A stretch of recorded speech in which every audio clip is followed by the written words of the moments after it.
le tuna chon amal zai kan ngai tha anga award sem lam kan chol ri lo ka nga zai kan som tur po hi special khup maya kumina ngei po hian gospel artist female kan nominee nilaya niya youth ai kan changa kan shiat lar le kan duron em mai lal du sake zai turin kan some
laldu saki kan nominee henia result kan puan turatan du sakna kan hlana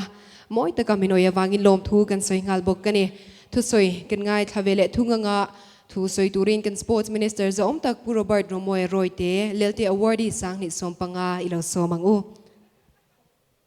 lo chwa chungin kut bengin kan lo lom zelanga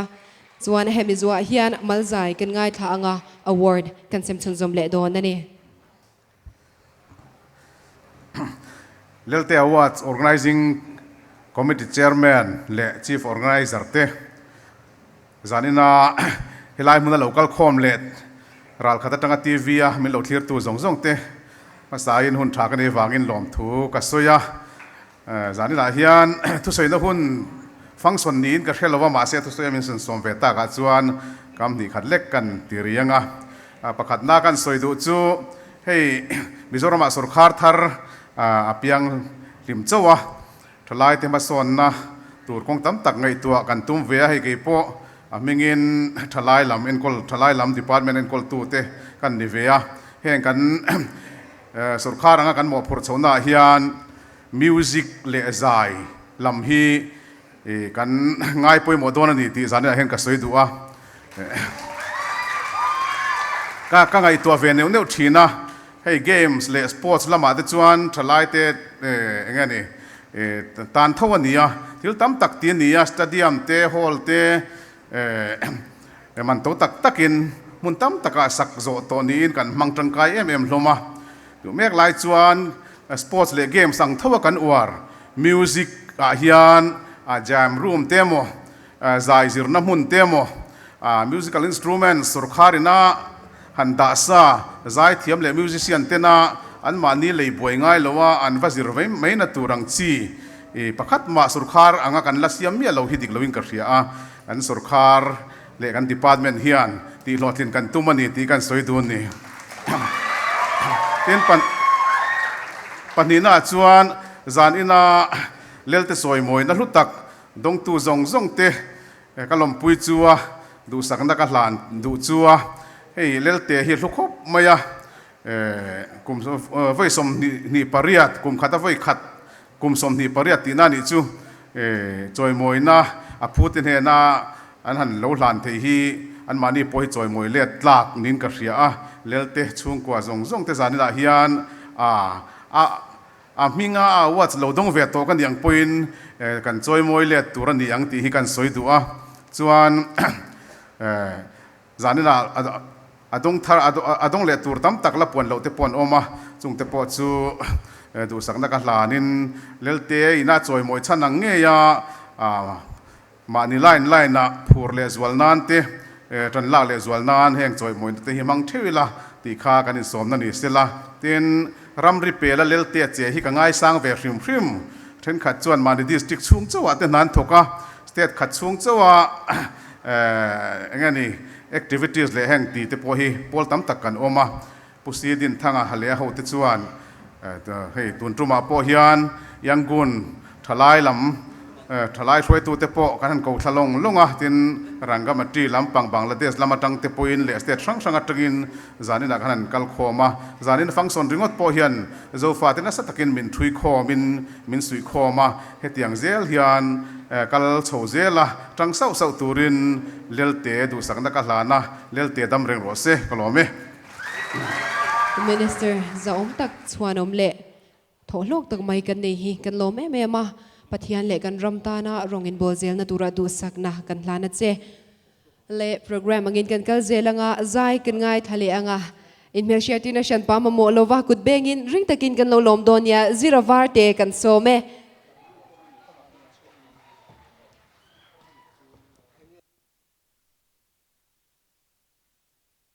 sẽ tôi đi tiếng sai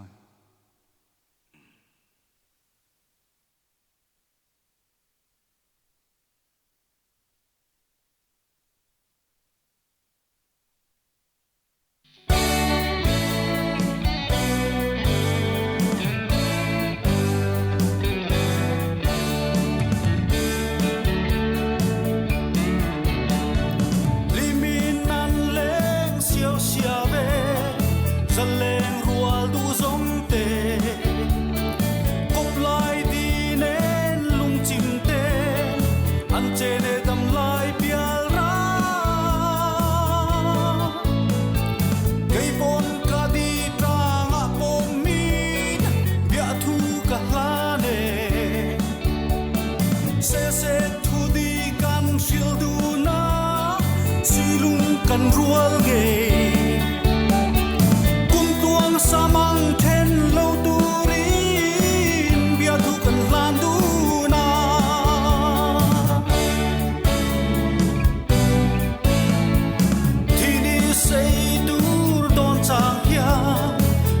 lai vor mây lâu chu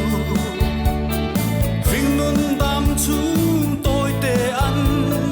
em đang than tu rom chuang lâu cây bon ca đi tra ngã bom mi bia thu cả la nè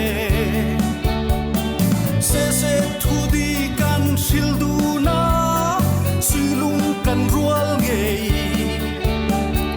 kum tuan sa mang ten lo turin bia thu kan lan du na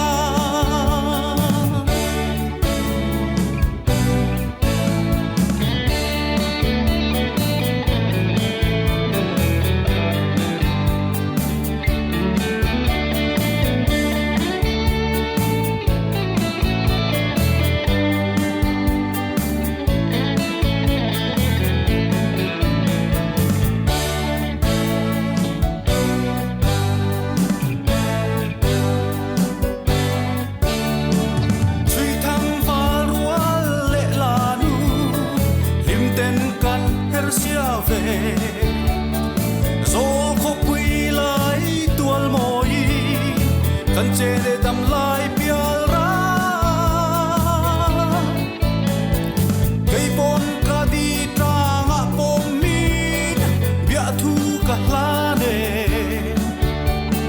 se thu đi can sil du na suy lung kan rual ngei kum tuang sa mang ten lo turin bia thu kan lan du na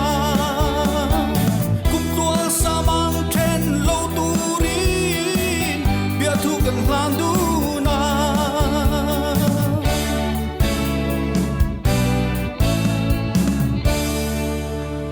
cái lỗ mấy bia thu lan pui tur kan van nei tha em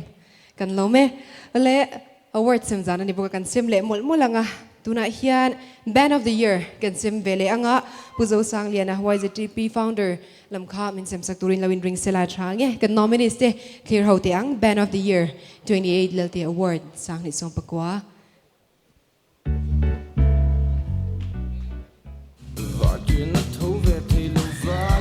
Jeff and MP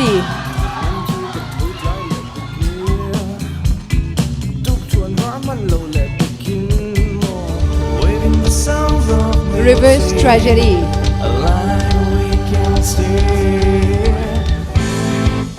Avora Records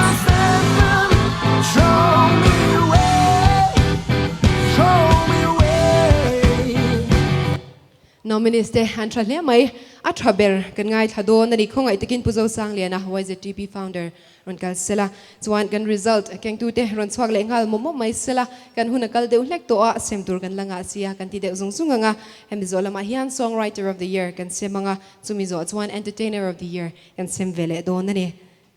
puzo sang liana YZTP founder member Rangoon ani chuan songwriter of the year sem tur hian pularem ruata tlang sang zampui lawin ring vele sela result khongain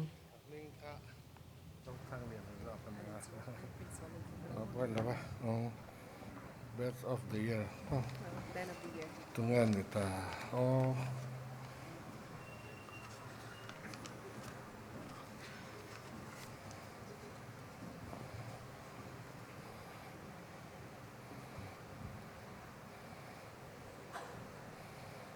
Avorama.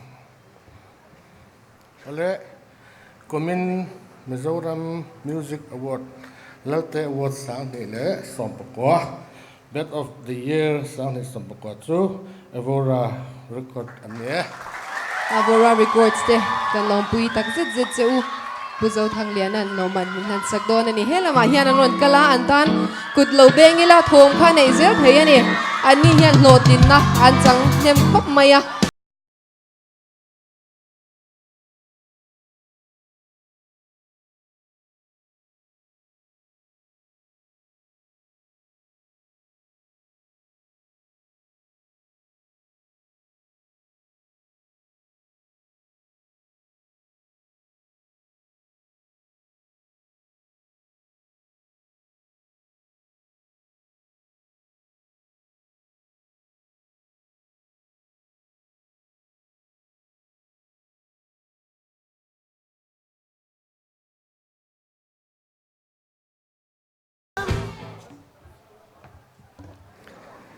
Cảm ơn bánh sang lâu vậy.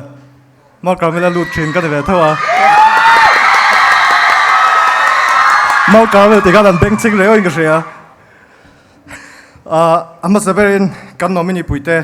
Jeff NMP le reverse strategy de khoi takin kuti pen sare lawan. Kan respect tak zat chewa.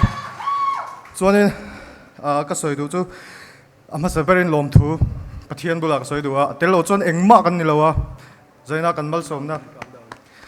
som na dong zong hi ama zera lio lewa ni ya. Chuanin thil pakhat kan ta na poi mo le chu mi fa te chu competitive exam ta din ani prepare loi lain ke ni chu nu pa music ka tuya music ka try career ka siam du kan tia kan chu ten min support a an mani zara lio ani zani nang te kan thlen kan lom tak zeta chuanin organizer te bula lom thu ka soile du boka zanin award hi kan te chagin kan ngai san deuh ten hey an la lai kan mu ve thina zaina hian a voi ni nam kan la chu organizer te bula kan lom tak zet ti ka soi du ni Mizoram music scene lo thanzel nan lelte vuzel rose kan lome Overall regards the Kanlong Puito, Kanlome, Hornbill International Festival lama te po. Pakhat na han nito sulnuan nga may kan soivek seng lovani hazanin hian an phu lia ani letuna chon songwriter of the year kan sem vele anga larim ruat atlang sang zampui khong ai takin sem tur le result puang turin ron kal vele ngal mai sela emizo hian pulal chuak liana rangamati Bangladesh lam kha lo in ring vele book sela tuna hian songwriter of the year kan sem dona result ron king sela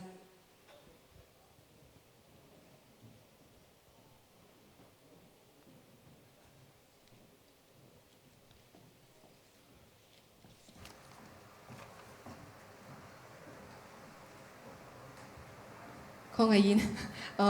and tear down said that nominees can clear how put on nominees can clear how lo vani 28th Mizoram Music Award Lelte Award sang ni som pakwa Songwriter of the Year te John Moi te le ma pui fa nai nominees te ki ma chang te BL eng moya kan siat lan vek te ani e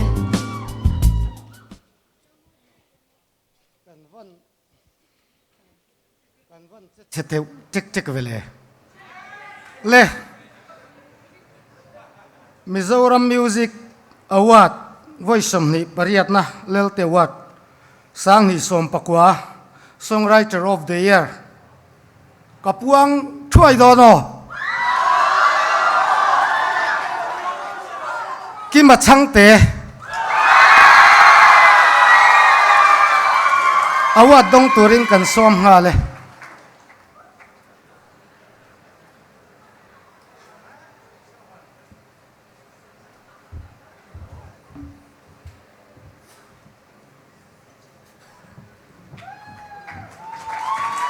ki ma chang te kan long pui tak zet zet che ani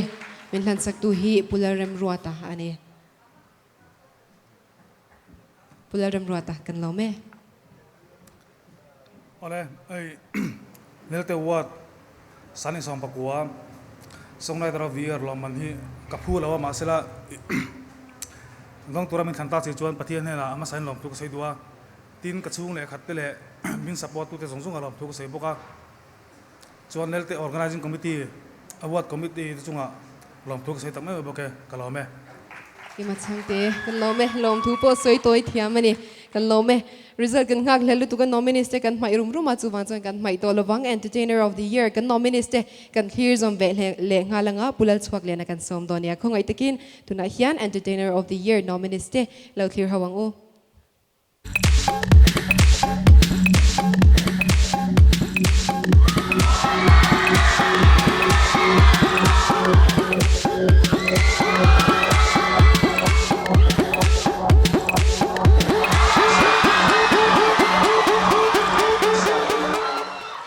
adong turte siya thiam har le mai standing ovation an pe nuai vek by box sia result kan ngai thang buai na chwa ma in result kan ngai thang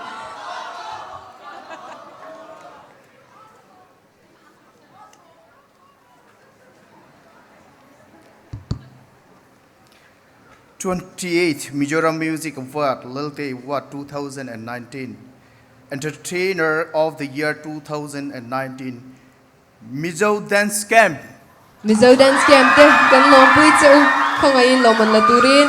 stage lama hian ron kalula Mizo dance camp te kan om o kan om ngei kchuan kan ria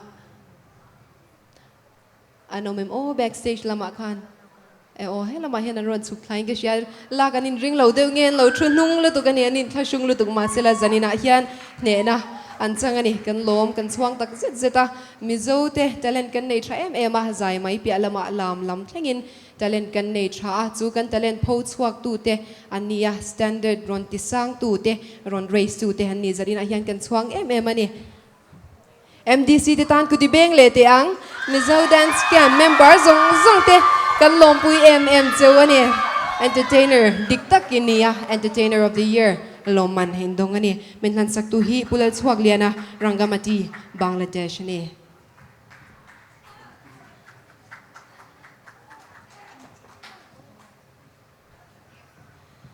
pulal chuak liana kan lome o amasa in pathian ne na lom thu omse he award kan dong thei hi kan lom tak zeta chuanin zanin hianin kan creative director Ellen Rino ma hi role kholna wangin flight cancel ania ron tel thei lawa poi kan tia amara chu kan lom tlang hle ni ti ha ka ron sei do a chuanin he award dong thei tur khopa a in pek na le a in pum pek na a thorim na te le he keimani anaute hi kan tuina te min pho chuak thei tura a in pek na zong a hanin da mi mal tak pon lom thu ka ron sei do a chuan kan chung te theu ina min support na lom thu ka ron sei do boka chuanin he category a kan lan pui te hi kan ngai san pa ina kan en Mizo entertainment na so sutu masa a kan charte an ni a pu adama pu shwai le puthang chwa mate kan ngai sang chewa an ni kon min lom pui ve nge kan be se ya min lom pui ve nge kan ring boka chuanin i Mizo dance camp hi thei top chwa malam pana Mizo tan abikin he music le entertainment industry a hian khovel huapa ming cher tu le mi pui te ti ming chatu ni zel kan tuma chuanin atop pera chuan Mizo organizing committee Mizo dance camp member zong te chungkwa zong te le ro min ra sak tu pathian ne na lom thu kan soi boka kan lome Mizo dance camp te kan lom pui non le cheu dance camp a chuan loman dong ma sabera ni hialin kan sia kan chuang emema an kal zel na tura du sakna kan hlana ni le zain kanin oi le phot don nge kan sem zom don a chung lam kha in thu riau mai zanin chu du han thlang teu ani le o in ti danangin kan kalang Jimmy chong thu kan so manga chumi zo chon award kan sem chun zom le don ani Jimmy a hi lo mangu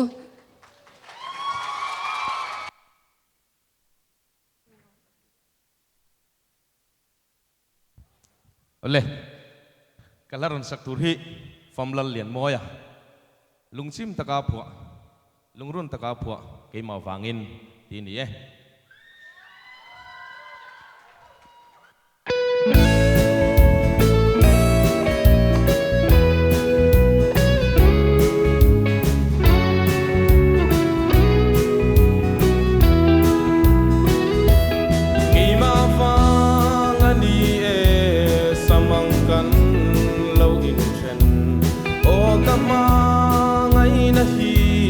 lom vong vong nang chen tu ra chu nun ya thu min lan lai khan enga pal lang ka dan lo lung chir ka wang thei lo min don ve hian ki song ka ring si lo ka chu nu le chi lai rual tu song ten ki song ka tua thiam lo mangai lm don sang in o ka nga yem se ka chu nu le suaten matiang hun don don lo hian nang ka then nan hun tin an chiare an diangin ki pon e nang then zai ka lo re la ka don chiang lo poi em lung chir ka bang thei lo min don ve hian ki zong ka ring si lo ka chunu le chin lai rual du zong ten ki zong ka tuar thiam lo mangai elem don sang in o ka ngai en che un le ni an liama van duai tra kwa seinan om lai lian kan runa lo prang e kem te tal chuan min don tui ve ro mangai lm min hem thin tu nang chau chuan min lai nat lom ni min don ve hian ke zong ka ring si lo ka chunu le chin lai rual tu zong ten ke zong ka tuar thiam lo mangai elem don sang in o ka ngai em che ilung lai nep turan ka rem ne mo ke zong ile so masang hian ka tuar to a marazol khapuia ching kwal kha chan chung kha dot leng mai mai hai lo o min chen san kha min don ve hian ke zong ka ring si lo ka chunu le chin lai rual du zong ten ke zong ka tuar thiam lo mangai elem don sang in o ka ngai em che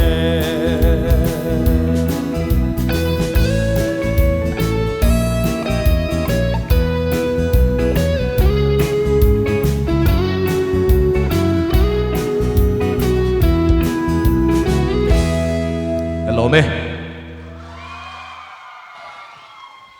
Jimmy Chong Thu kan lo me ani hi mission veng thanga omania la lian moi pa chuo Memorial Society ya shwai tu le zai tu ber ani le kan sim le ngal do na hi kan program hi a shit khat bo kan la zo lo ba chu an kan ti de zung zung nga award pathum mania amai ro chu ama sa very young achiever of the year ero hi chu nomination omlo ania committee na an than chwa ania min sem saktur hian khong ai takin pilarem sangiralte Lelte awardee sangni som pakhat kan soma stage lama hian local sila chumi zo chon new artist of the year lengzem lenglong category kan semanga tin chumi zo chuan article reporter le writer of the year kan sem vele ngal don bok kani chuwang chuan pu David Z Marle Reverend Kelal Cham lianate lowin ring turin kan shatir bok cheu pilarem sangiralte Lelte awardee sangni som pakhat hian young achiever of the year min puan sakdon ani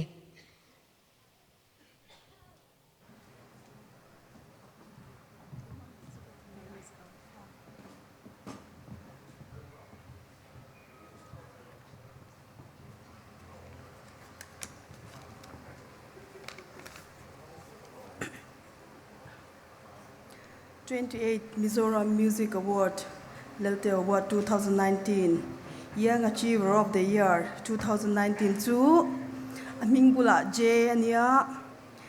Jeremy Larinunga, weightlifter. Jeremy Larinunga kan long puiche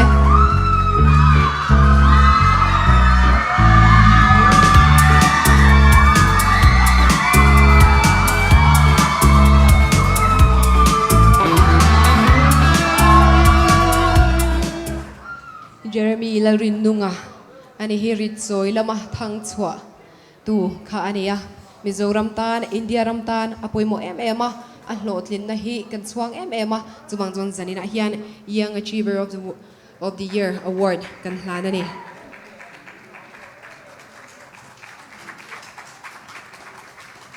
moi takin min lan sak tu ten en thla kan langa chumi zo chuan lom thu soinai mo soi du an nei chuan lama hian ron ting chun zum hal mai sela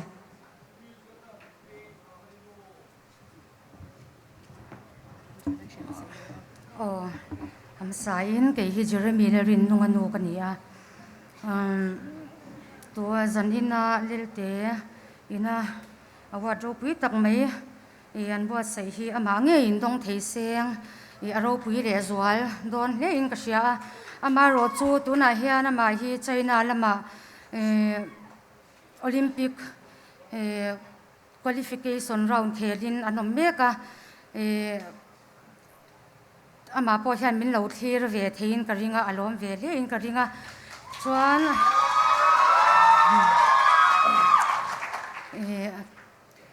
habak tam takala neya Mizoram puite in mi tong trai pui to na lom thu kan soya akal le zel tura Olympic hi a qualify theinge na tura ta na min tong trai pui chau turin in zawain helai omle TV ram min thlir tu te zong zong karon som chewani e kan lo me lelte vulzel ro se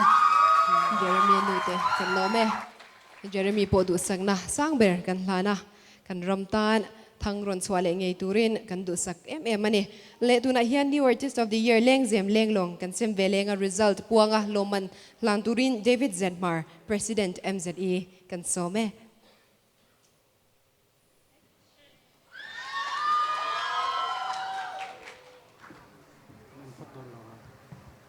le tu na hian kan nominees te kan clear hovanga new artist of the year lengzem lenglong 28 Lelte Award sang ni som pakwa nominees te chu heng te hin ni e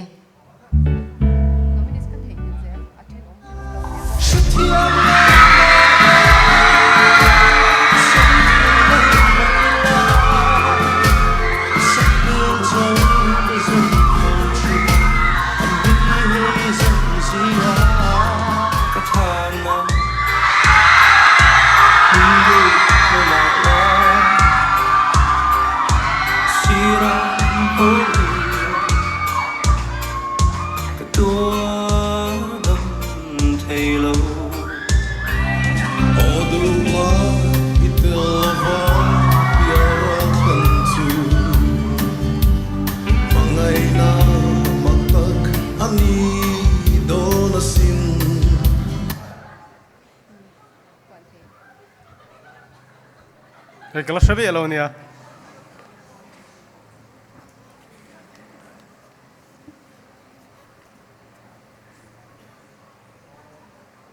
New Artist of the Year 2019 Leng Zem Leng Long Chu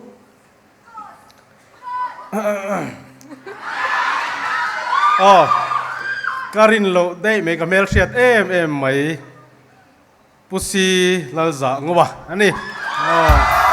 Lom pui le mai Muzangawa kan lom pui che loman tlan na kan nei ngal do na ni ama point ring big lawan yang tro la kan ring lawan yang atung lama khana thua rangkal chu kan na kan kuano sam sui kan ni imalai na tonin katana lu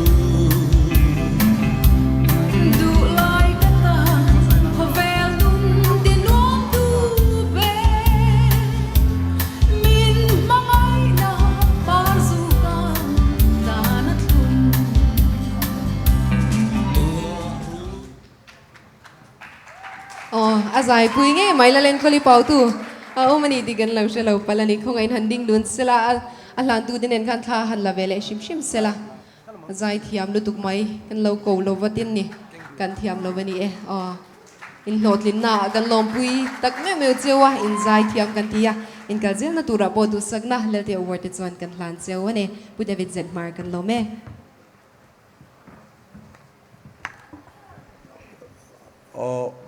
Pathian hna lom thu ka soya ne tiang award hi lo be sei ngai lem lawa kan no pan lain lelte te kan lo chiar thina tin nominees dangte no pangjok ten nia a phu ber kan ni lo mai theya hamaro chu hei dong tura min han rota ka chuan lom takin ka donga ka chung te bula ka chung te le thian te bula lom thu ka seatin ka bula ding pilal an koli pau tu hi hla pani kan record dun to a tunami lo kha pakhat kan record boka ani po achunga lom thu ka soya min zai puya wangin tin lelte family chunga lom thu ka sei bokani ka lome Kasila zangawa kan lom pui che azai han ngai thaula zuna in wai ve nge kan ringa ne le kan lome tuna hian article reporter writer of the year kan sem vele ngalanga hi po hi nomination omlo chini in kishia a result puang tur le loman sem turin reverend kelal cham lian atlang sang organizing committee kan som vele ngale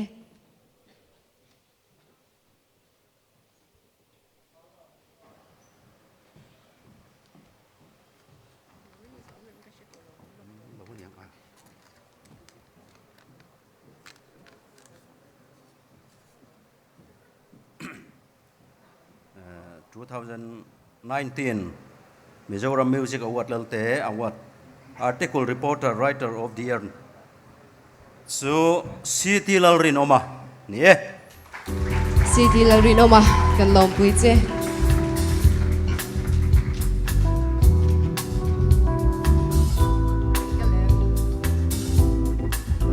loman la turian ron kal tura kan ngaya hela ma jang yan mu a har deu leka ron kalemo loman dong tu de city pu city la rin oma omem emo lak sak thei kan omem an ma hi ron kal ngei khachuan kan chia a Lelte award ang hian zai mi te mai nilo ziak mi te tin lam thiam te po ahwam veka entertainer te po ahwam veka ni kan ti kha zanina hian adik zia kan huzela o kan chief organizer in ron lak sak don an yang e remchan lo na hawangin ron kal thei lo pal ani yang engpo ni sila pu city la rinoma kan lom pui che ithiam na kan mu mai lovani kan lom tak zet zetani Pusiti larin oma hi Cambodia missionary na oma ama a local thei don lo ti chu min hril thowa a chung te laksak tura aruat ero chu le a thu chiar tu thu alom thu sei chia thu chiar chu tu thlengin aran thon a zanin hi thil engamo oman yang ya ro an mel kan mu thei talawa poi khop mai lelte hian kan chanchin bu atanga ziak tu engamo zat zinga hian article le report hatiangat ti thaber kha kan thlang thina tuna chun tum hian city larin oma hian Thailand drama football teirol rual football pu khatang te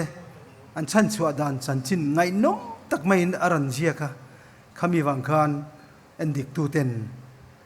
award thi an hlanani hetiang dong theya mawang hian city larin oma mingin lom thu ka soye kalome pusirina kan loma city larin oma kan lom pui non le che le Beryl ờ mình lâu sát tiệm lốc Beryl không ai y hạt tổ riêu mày bây giờ te không ai mình làm bùi lốc thêm Beryl hi chọc lốc thêm chụp na Beryl chụp na tổ hi cher không ai nản lạc gula giải na hen mi bùi te surprise kan du pahat chu hemi Lelte organizing chief organizer pusi din thanga hi award zaina hian pe ka phu kan ti ngoi ama ro chu ama hian anial fi thla thak maya chu wangin poi kan ti em ama ro chu aro pui na le anna tho that hi thup ani chuang lova aro pui jiwal zel zo kani zaina hian helai hian award pakhat karon hum chuak ve top maya mi poi mo deuh mai pek kan duwa chu mi chung chuang Lelte không anh beri lâu thu lóc thì hạ lưu tục tỏ đều in cần ria hay pu giao tên này hiền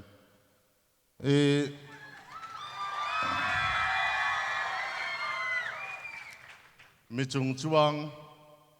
tu ma chin rual lo tin el pui po nei lo khopa misial kan ti don miang tuna wa dong ta khachu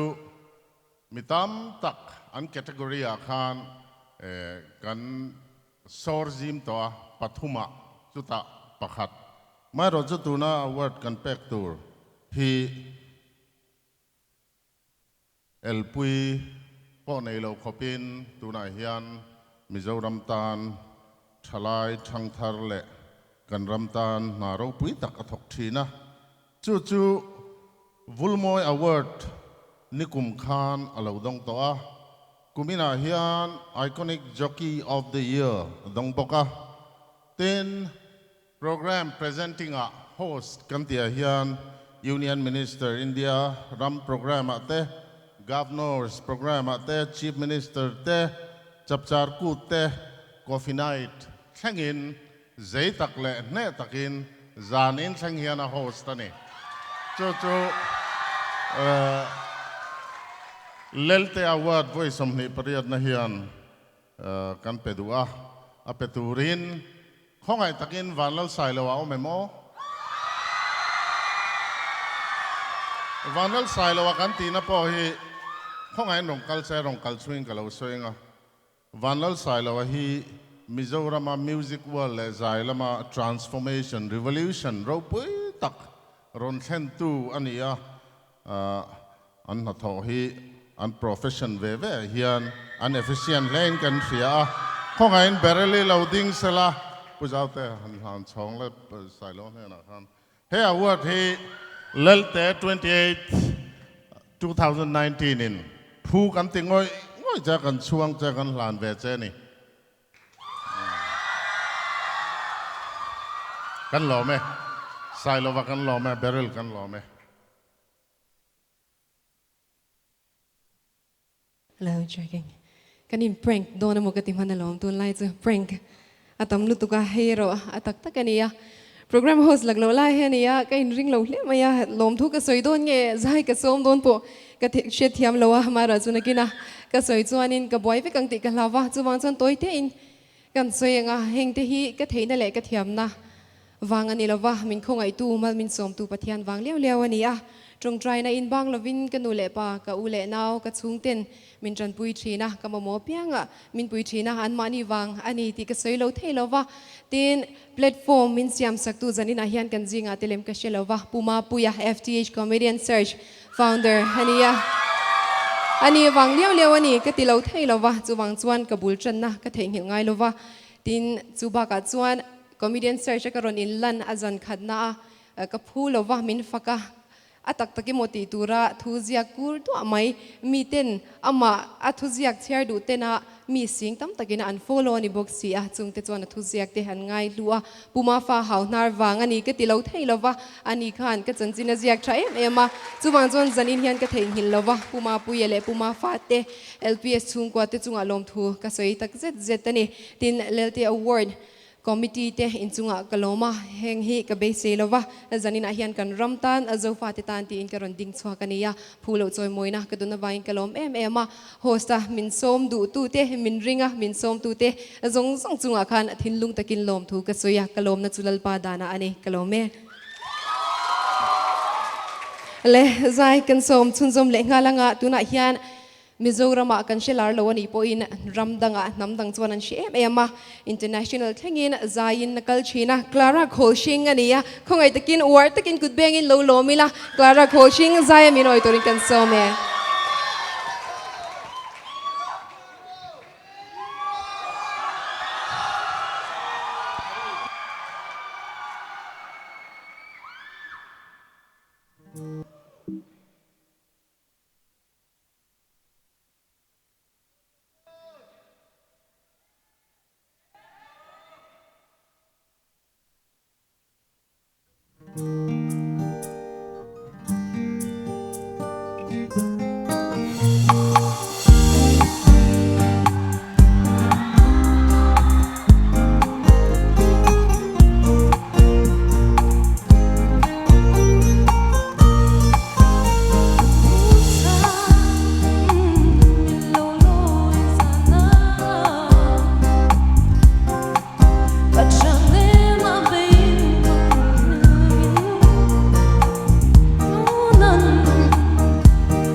cái tuaran anu chuang e min nep thiam reng an nom si lo dù ngai lúc lên cả tua xuân đi dù lên gió sẽ là dòng thế cất tur dài hay lâu nem mặt nè kinh lên đăng tonan lung lai min hersan sim anh theo thấy nghe sinh mi riêng anh ngăn kher lâu sẽ chẳng bao giờ say thó urat mơ cái tuaran anh chuang e min nep thiam riêng anh non si lâu dù ngai lúc lên cái tuaran xóa lên đi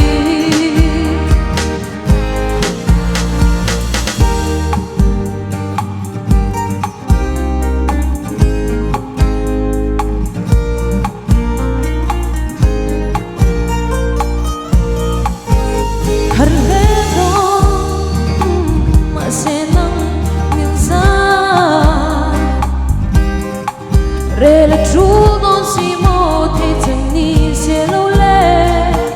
lẽ là run kun lên đun bê illa dia cái đó at con ngó lâu ni anh ngăn nang kher cái lâu tâm thế chẳng mua đi say thong uran mơ cái tuaran anh chuang e min nep thiam riêng anh nom si lâu dù ngai lung lên cái tuaran xóa lên đi hello mẹ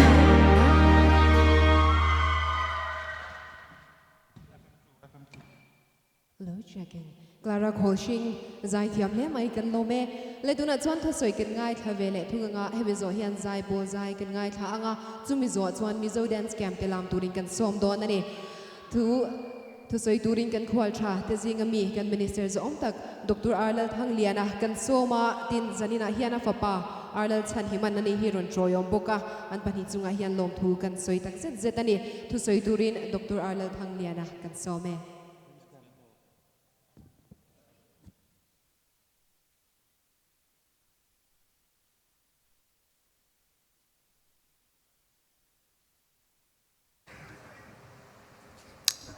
Zavain chibai kabuk chiwa hei zanina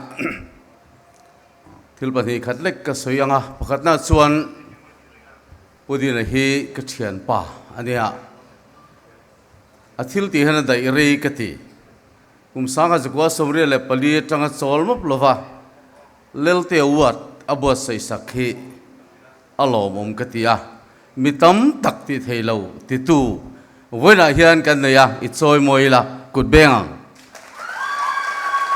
panina chuan athil buat sai thin hianin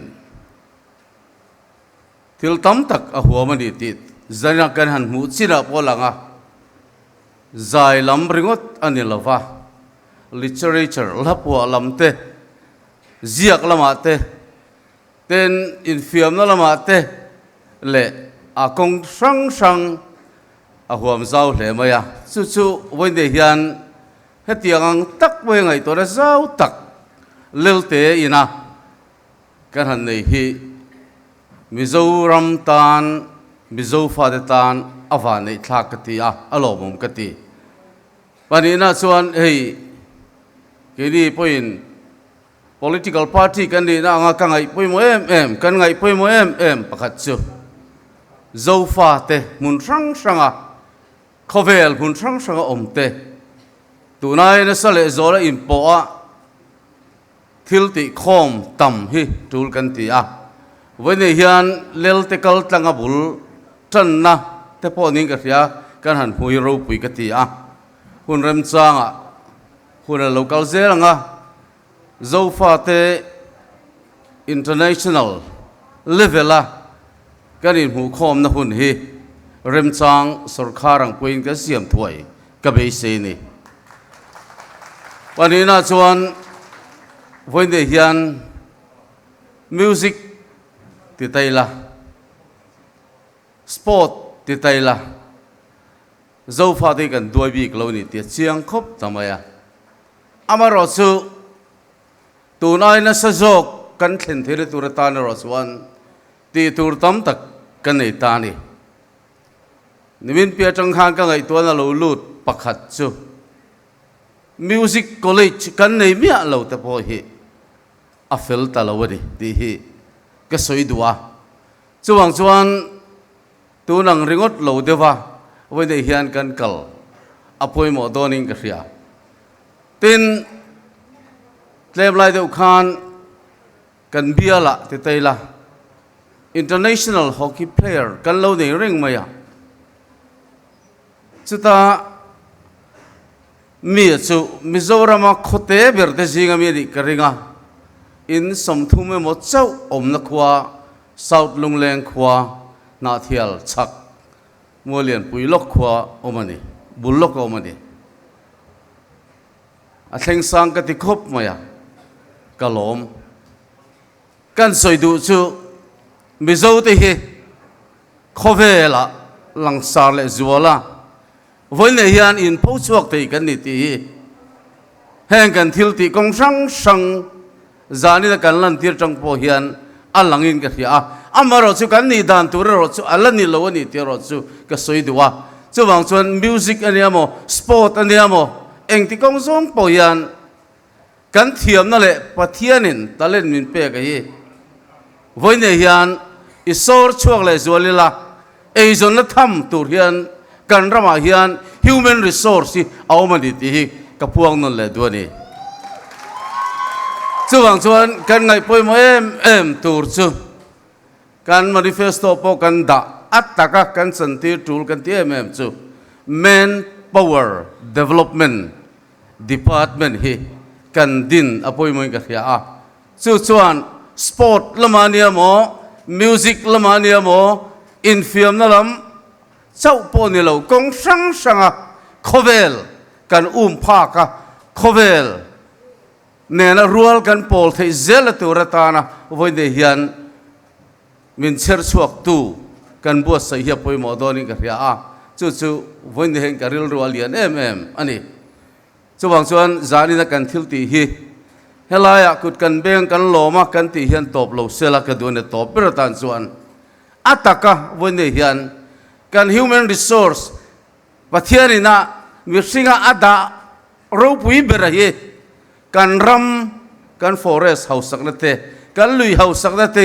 ani berlo apoi mo zo su human resource kan ngai to na khuak ataka voine hian kan chantir chowahi apoi mo lai ber ania chero chu nasataka kan in zirtira ma kan la ka ngai doning ka ya a chutiang konga voine hian enge moti kong zong taka kong min ko mu tu man rua poi mo tak mai lelte ani hi thin lung takin kalom em maya zena hian award dong tu zong song te du sangna kahlana zani na kan award don hi zena hian top lo sela tu nai na sezoka tun din hula kan ni na ai na sezoka mason turin awadi zong song te du sangna kahlana tin he tiang ang bo sai tu kan organizing committee zong song te po zara hian nasale zuala tan la turin ka in fuin ka ningen duni zara hian in zawain chibai ka buk tharle chiwa du sakna ka lan chuni kalome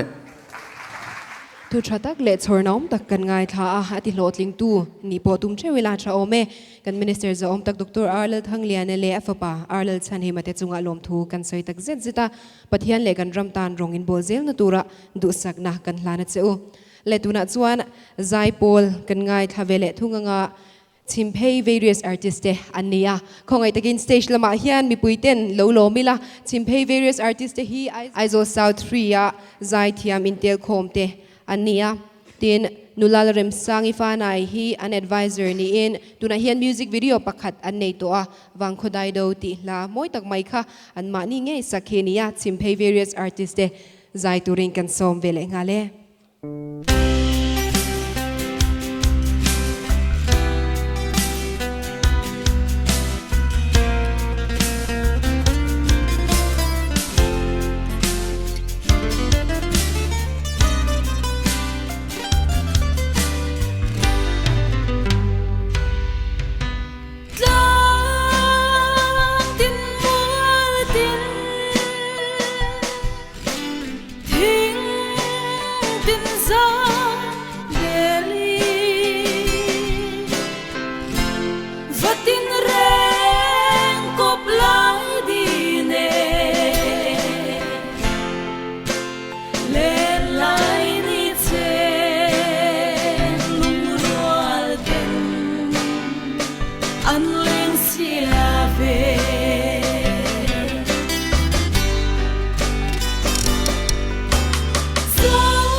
tiếng đô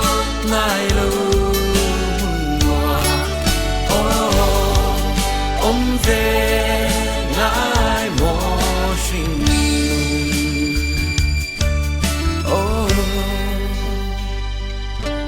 om về ngài mô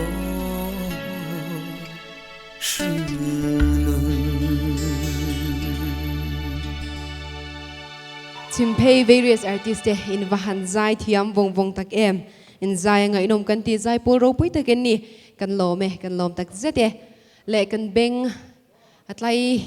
to viawa kan mit po ani thova amai ra chu tuna hian ngai thak chi lo deu athlir chi a en chi kan som vele thung don ani le tuna hian lam turin mizo dance camp te kan soma ni china loman nan la zo chia chu bang chuanin loman la hlim man la nia la thar lam viawa war takin kan lo lomanga mizo dance camp te lam turin kan som vele ngala he mizo hian award kan sem chun zom le don ani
Array lo lu tuka kan kham man lo lom kan som chun som leng hal mai don mi an la lam don choi mo ti ati ro na kina kan som le don ya o le award kan sem leng halanga kan sem dan hin thak le lu kila kan nomination kan en chungin asem tu tur kan ko chongal zelanga ti chuan hun array lo dewang music video of the year gospel kan clear masa anga chuan min sem sak tu tur hi kelal than zama Joseph construction nei tu pa ania om chuan khong en ron chongal sela music video of the year gospel nominees te chu heng te hin ni e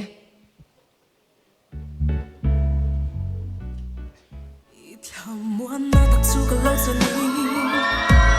himin ka lo kha ka ring che ka rin chu tlem hlema che swal the lam to ka sala yin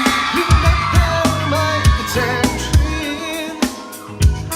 aturin fan ka chao zota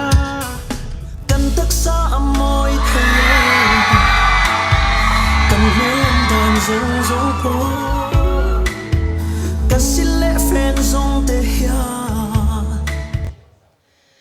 kaile rin deu kan neem han ring le tiang a thal hom che tho ni ti ro ale khong ai takin result keng tu te rangkal le sela chuan result kan ngai thlang hal don ani kan in rin siak ming a pathumin na rin noi mai si chu wang chuan tu ber nge an chak toni music video of the year gospel result hi lo ngai thlang u Gospel Music of the Year 2019. Result chu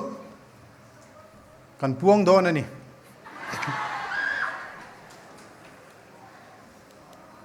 Kan in rin siak phat don me.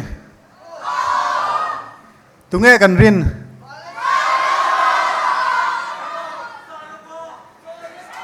Gospel Music of the Year 2019. Lelte Award. Dong tu tur chu Van Lal Sai Lova.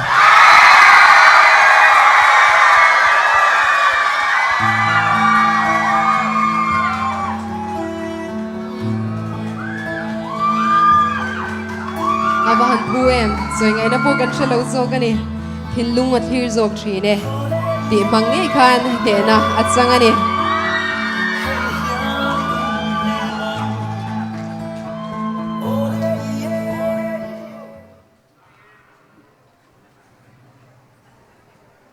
kela than zama kan lo me in zawai chunga mi puite chunga pakhat na tan lom thu kan soya in lo ena in lo thir hei kan zai reng nain thu soin kan kala music video siam man phei chon kanom lo hlea love song ka sak lai khan pahni chu ka siam vea gospel ai hian tu ni hi uluk pa ngai tak cameraman ruaya pathum nge ni pahni thau ka siam da ning ria chu tiang chuan zai viau mai la music video hi siam lama ma ka lavak lo amar chu tun trumero hi chu Malaysia ka han kal kha ka thian pain hemi video min siam sak tu kolin puya hian min lo changa ti chuan aman lo liawin in ti tiang man tel lovin aman mia lovin ka lo sut sakang che chu keima enjoy moina zo ka ngai ka sut sak thei che hi atia kalom em amaro chu ni sa em putra jaya a ni sa rum rut noya kan vakala ato pa bai chona salut tu ka kan ngam lowa zana khalai bridge moi taka khan kan titani chuwang chuan min pui tu kolin puya tele khang kan model kan nula mi zo na thak nula tele kan tangwal lang te chunga khan an hming soi vek chuan reidon lom thu ka sei tak mewa ti chuan zanina hetiang ang lom man kum enge mozat liam nuwa dong thei tura min chop chua sak tu te zinga pathian man ka fence te zong chunga lom thu kan seinon le ani chan chu be sei to lo khovel ania hin ti tiang chumang chuanin hi chu surprise ang ani a tin kapudina surprise mo tunai chu surprise ronti sunti surprise te ronti pudina chunga kalom tak meu ani ne ni hian bulkan trana heta hian thil tam tak kan ti to thina ni zana ka choi moina thu ka soi to a chuwang chuan lelte ne ni hian then san thei kan ni lova lelte hian zai mi te chan chin chawa ziak lova an thalak chawa pholang lova vanal sai lova product ani mo chuwang chuan kalom tak mewa mishing min siam chuak tu chu pathian ni ma se ka kalkonga ta na ni himin pe a achunga kalom le zual ni organizing committee te chunga kaloma pathian chunga kalom na asang ber in zawai chunga kalome Mana Sailova, Galom Puite, Lelte Award Sem to a Zan Catalom Mandong Nem Taber Record Siam to Ania Loman Pali Hona, Tun Teng Hian to Man and Lakum Tailovani. Le Tuna Hian Music Video of the Year. Leng Zev Lam Kan Sem Vele Dona, Min Sem Saktur Hian Buvil, Shuai Zela Kiang, the organizing committee. Ron Kalvele Hal Mai Sela to Mitung Tuan, Kan nominees te Hilot here Hawang O.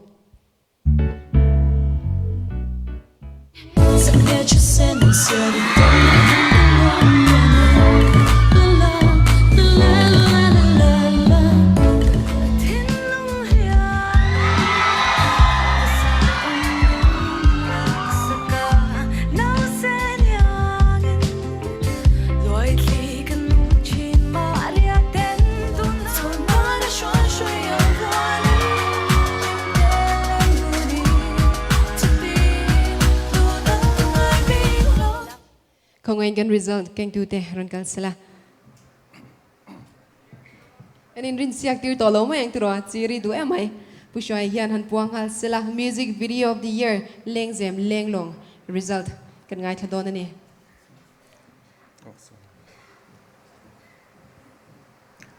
Oh, 28 Mizoram Music Award, Lelte Award 2019, Music Video of the Year, Leng Zem, Leng Long, Felifanai, Tuman Anchuklau. Standing ovation han pe hiala ni khela ma khian Felifana ai tuman an tluk lo ti video khania zanina hian tuman an tluk lo bani kalom pui le mai hela ma hian ron kal me ka gut beng ni lo lom te ang ama poron nal em mani zanina hian tuman an tluk lo che ani Felifana ai kalom pui che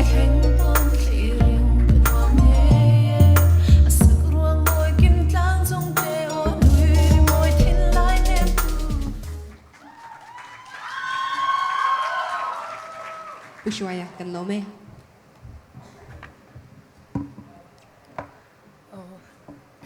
zanina hian kadon po ka in ring lo lu tuka ma se pathian ne na hitiang award kadong thei hi kalom ma chuan adot lia chuan in he video a puitlin theina na thanem ngai ta kamin puitu te zong zong chunga khan lom thu ka soya adot lia chuan zofa te tan lelte hi lovul zero se kalome Felifanai kan lo me kan lom pui che Musician of the Year kan sem vele ngalanga min sem sak tu le result puang tur hian pulal nun moya puwalte a ti mai po hitok lo wat sui thang wala ti kher hingai trina puwalte kan so ma chumi chungin nominees te lo thir ho leng Musician of the Year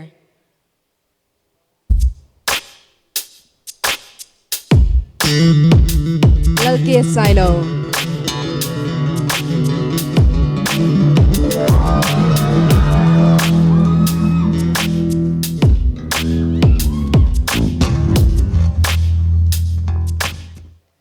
puang tu lam te chu kanin pe ye te ro puwalte result kan nga kane le mu fia lo pal kha lo ma lo te ro ba ro ba ro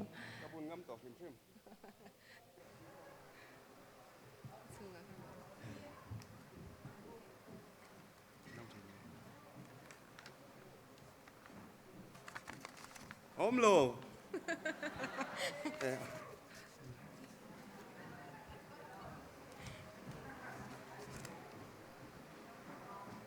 28 Mizoram Music Award,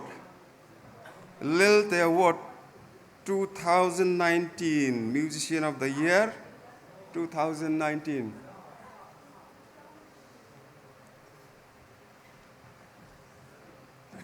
Oh, memo,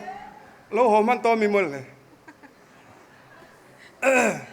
Kanao kadulai thang boya ni eh. Tu thang boya kan lom pui che. Ông ngày tuổi kan ngai khi lama khen o thian tin an lom pui ku dan ben sak lai lai mai e lama hian ran chuak class la eni po kan zawain lom pui kan chak pu thang boya Musician of the Year sang ni som pakwa ani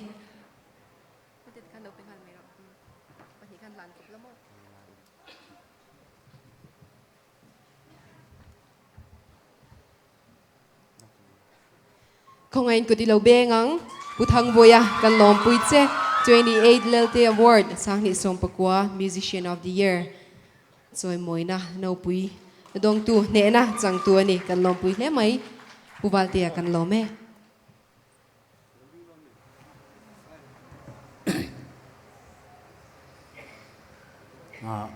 voin tun thlenga damna le prisel na men petu pathian chunga lom thu ka soya tin Lelte Award Organizing Committee in zawai chunga lom thu chinlung takin ka soi tak me me wani he choi mona dong thei tura min choi om tu kanau te zai thiam tak tak le ka chung kwa te min support avang ka ma Lelte Award hi 2006 ka dong to a kum som pathum nuwa hai kan dong le ve chuania kalom tak zetani zofa te tan Lelte Award vulrang rose hang buya kan lom pui che kan lom tak zete le zanin chu kan ko thadeu chen mai don ani hi azai kan ngai thachak sia wala sai lova hazai turing kan som vele ngale